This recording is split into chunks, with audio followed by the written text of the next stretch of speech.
Hello दोस्तों, मेरा नाम है और चेतन और welcome to my channel bright for your future. आज हम पढ़ेंगे साइंस 1 का जो पहला चैप्टर ग्रेविटेशन का लेक्चर नंबर 3, जो मैं आपको बोला था मैं सिखाऊंगा करके। तो ये आप पेज नंबर 5 पे आ जाइए, तो वहाँ से हम कंटिन्यू करेंगे आज का लेक्चर। तो चलो शुरू होते हैं। पहला क्या लिखा है? The centre of mass of an object is the point inside or outside the object at which the total mass of the object can be assumed to be concentrated। अभी इधर क्या बताया? The centre of the mass, जिस मास का जो centre रहता है ना, उसमें जो ऑब्जेक्ट इज पॉइंट इनसाइड और आउटसाइड, मतलब अंदर और बाहर जो भी ऑब्जेक्ट का मतलब विच टोटल मास, जो टोटल मास रहता है ना, वो अज्यूम टू बी क्या? कंसंट्रेटेड। ठीक है। The centre of mass of a spherical object having uniform density is at its geometrical centre. The centre of mass of any object having uniform density is at its centroid. मतलब जो भी मास का एक uniform density रहता है उसे क्या कहा जाता है? सेंटरॉइड करके कहा जाता है। अभी क्या दूसरे में क्या लिखा है? Why did Newton assume inverse square dependence on distance in his law of gravitation? He was helped Kepler's third law in this has shown below. ठीक है, अभी देखा जाएगा कैसे हेल्प हुआ था न्यूटन केपलर का लॉ न्यूटन के लिए। Uniform circular motion magnitude of centripetal force, इसको है ना लिख के रखो। पूरा पॉइंट्स जो है ना वो सब ऐसा लिख के रखो और अंडरलाइन करके रखो। अभी जैसे मैं कर रहा हूँ ना वैसे अंडरलाइन वो सब करके रखो। Consider an object moving in a circle with constant speed. We have seen earlier that such a motion possible only when the object is constantly acted upon by a force directed towards the center of the circle. Thus force is called centripetal force। जैसे ही मैंने पहले के lecture में बताया था, centripetal force क्या होता है? जब एक मतलब ऑब्जेक्ट गोल गोल घूमता है, मतलब आप सेंटर के टुवर्ड्स आना चाहता है, उससे क्या बोलते हैं? सेंट्रीपिटल फोर्स बोला जाता है। If m is the mass towards the centre of the circle, the force is called centre sorry if mass is if m is the mass of the object, v is its speed and r is the radius of the circle, then it can be shown that this force is equal to F is equal to m velocity square via r. If a planet is revolving around the sun in a circular orbit in uniform circular motion, then the centripetal force acting on the planet towards the sun must be F is equal to mv square ये divide by r। ठीक है। और where m is the mass of the planet, v is the speed and r is its distance from the sun। ठीक है। और ये याद रखना, ये speed is equal to distance travelled upon time taken. The speed of the planet can be expressed in term of the period of revolution t. T means time, as follows. The distance traveled by the planet in one revolution is equal to perimeter of the orbit 2 pi r. R is equal to distance of the planet from the sun. Time taken is equal to period of revolution is equal to t. ठीक है, ये लिख के रखना। ये जो है ना, ये पूरा time taken period of revolution is equal to T, ये सब लिख के रखो। अभी जैसे ये सब लिखा है, मतलब वो टेक्स्ट बुक में लिखा है, तो वैसा नहीं क्या आपने लिखने का। देखो मैं भी लिख के रखा हूँ। ठीक है, इधर मैं भी लिख के रखा हूँ। ठीक है। तो इधर कैसे? F force is equal to mass velocity square. ठीक है, टेक्स्ट बुक साथ में रखो और देख लो। टेक्स्ट बुक को देख के मेरा भी देखो। Force is equal to mass velocity square upon r. तो velocity is equal to distance upon time is equal to 2 pi r upon t square. तो force is equal to m open bracket 2 pi r close bracket t upon t. ठीक है, m कैसे आया, इधर मास था पहले से, उसके बाद क्या 2πr को अंदर लिया अपॉन t, तो पहले से था अपॉन t, और एक बार t को मतलब इधर 2t थे ना इसलिए, तो 4 is equal to 4πr² r² upon t² upon t, तो upon t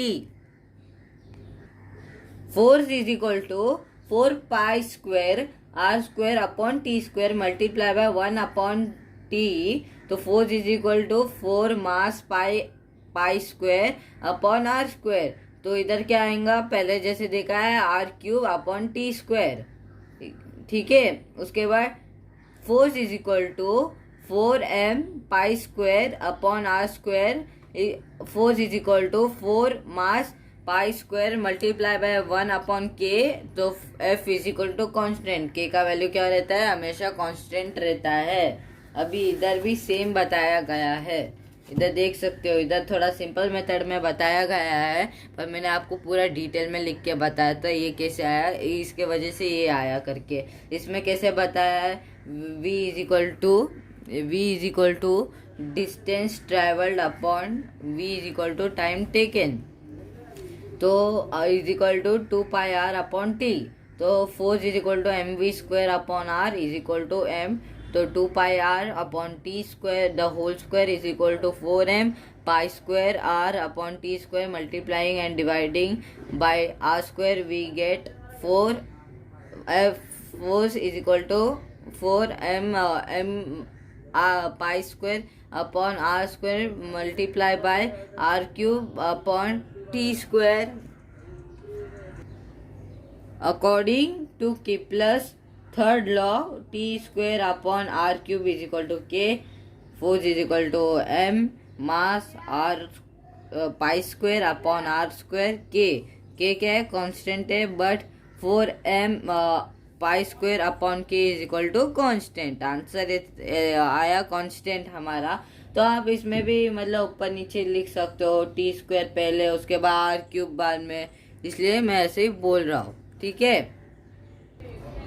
Thus Newton concluded that the centripetal force was the force acting on the planet and is responsible for its circular motion must be the inversely proportion to the square of the distance between the planet and the sun। जैसे आपने ये law को अभी देखा, जो सम पूरा solve किया था उसको देखा ना, तो वही ये बताना चाहता था क्या, सन और मतलब ये जो क्यू रोटेट वो सब होते, इसलिए Newton identified the force with the force of gravity and hence postulated the inverse square law of gravitation।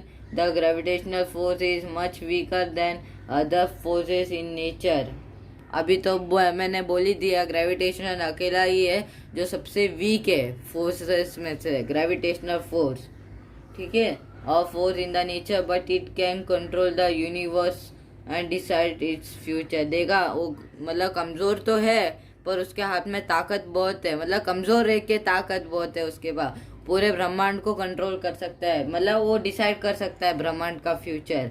This is possible because of the huge masses of planets, stars and other constitute of the universe. मैं mark करके रख रहा हूँ, ये देखो इधर, this is possible से लेके ये, और उसके बाद इधर से कहाँ से, द से लेके पूरा इधर तक, कहाँ फ्यूचर तक, ये पॉइंट्स है ना बहुत मेन है, तो उसको लिख के रखिए, क्योंकि याद तो नहीं, पर लिख के रखिएगा तो आपको रिमेम्बर अच्छे से रहेगा। क्या मैंने ये लिख के रखा था, तो पॉइंट अच्छे से इजीली लिख सकते हो।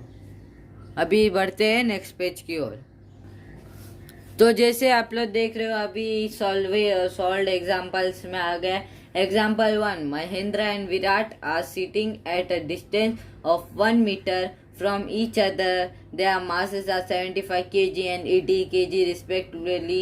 What is the gravitational force between them? ये थोड़ा सा देखा सा नहीं लग रहा, देखा पहचाना सा नहीं लग रहा, क्यों नहीं लगेगा, लेक्चर 2 में तो देखे ही रहेंगे आप। लेक्चर 2 में क्या ये देखो कहाँ गया, हाँ इधर, ये सम तो देखे ही रहेंगे आप लेक्चर 2 में। के लेक्चर 1 में मैंने आपको बताया था कि ये सम मैंने पता ही रहेगा आपको, यूनिवर्सल ग्रेविटेशनल कांस्टेंट के बाद मैंने आपको बताया था, एक एग्जांपल भी दिया था महेंद्र और विराट का। देखो मैंने ना इधर ही इतना में ही मतलब पूरा ख़त्म कर दिया था, मतलब कितना लाइन रहेगा, ज़्यादा से ज़्यादा 10-12 लाइन में ही आपको ख़त्म कर दिया, पर इनका देखो पूरा खींच खींच के मतलब दे दिया है। मतलब ये लोग है ना इसमें सेंटेंसेस ज़्यादा लिखे है, पर जो एग्जाम्पल लाइन वाइज लाइन करते वो कम किया है। इसलिए मैंने उसी दिन बता दिया था आपको, मैंने बोल दिया था ये नोट डाउन करके रख लो, ये बहुत इंपॉर्टेंट है, आगे सॉल्व एग्जाम्पल में पूछा जाएगा। इसलिए मैंने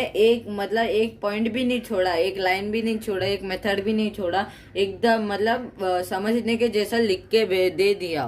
तो सॉल्व एग्जाम्पल हम लोग ने लेक्चर नंबर 2 में कर दिए। अगर लेक्चर नंबर 2 देखना है तो मैं लिंक डिस्क्रिप्शन में दे दूंगा, तो आप उधर से जाके देख लीजिएगा। तो वैसे ही अभी पेज नंबर 2 भी आज के लिए ख़त्म ही हो जाता है। मैंने आपको पहले ही सिखा दिया है, क्योंकि है ना हर चीज़ नोट डाउन करने का, जब बोलते हैं हम तो नोट डाउन करके रखने का, क्योंकि अभी काम नहीं आएगा, वो आगे ज़रूर आएगा। तो अभी लास्ट में क्या आता है, डू यू नो, तो वो एक पढ़ा देते लास्ट है, तो डू यू नो पढ़ा के ये लेक्चर को इधर ही समाप्त कर देते हैं। तो अभी आता है do you know. You must be knowing about the high and low tides that occur regularly in the sea. Geography तो सभी पढ़े, ऐसा कौन सा स्टूडेंट नहीं है जो ज्योग्राफी नहीं पढ़ा रहेगा। हाई टाइड लो टाइड तो अब पता ही रहेगा, 5th से तो आ ही रहा है ज्योग्राफी, तो अभी सबको तो पता ही है हाई टाइड क्या है, लो टाइड क्या है। मतलब 5th स्टैंडर्ड से लेके 9th स्टैंडर्ड तक हाई टाइड लो टाइड का तो टॉपिक है, और 10th में भी रहेगा। The level of sea water at any given location along seashore increases and decreases twice a day। अभी जैसे ही आपको पता है हाई टाइड बोलेगा तो क्या होता है, सी लेवल इंक्रीज होता है, लो टाइड बोलेगा तो क्या होता है, सी लेवल डिक्रीज होता है। High and low tide occur at different times at different places. अभी हाई टाइड और लो टाइड मतलब डील करके नहीं रखते कि आज मैं इधर ही बढ़ूंगा और तू इधर ही कम हो करके, उनका कोई टाइमिंग नहीं रहता, उनका कोई जगह नहीं रहता, उनका जब मन आए तभी बढ़ते और जब मन आए तभी कम होते, और वो कहाँ भी मतलब ऐसे जगह बना के नहीं रखते, ठीक है। और the level water in the sea changes become of gravitational force exerted by the moon. अभी इधर भी ग्रेविटेशनल फोर्स ही है, ठीक है।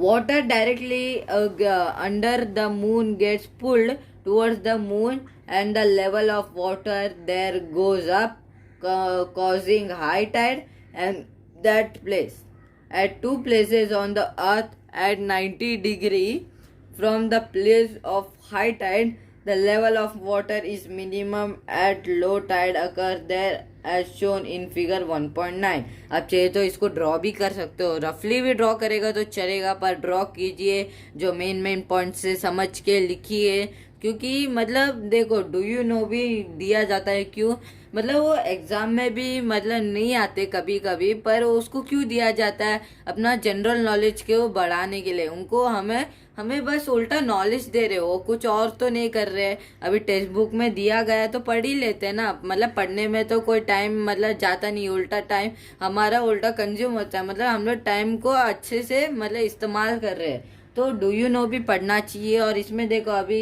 मतलब कितना अच्छा इन्फॉर्मेशन दिया आपको हाई टाइड और लो टाइड के बारे में। तो इधर ही मैं ये लेक्चर को ख़त्म करता हूँ, अगले लेक्चर में मैं मतलब पेज नंबर 7 और 8 पढ़ा देता हूँ।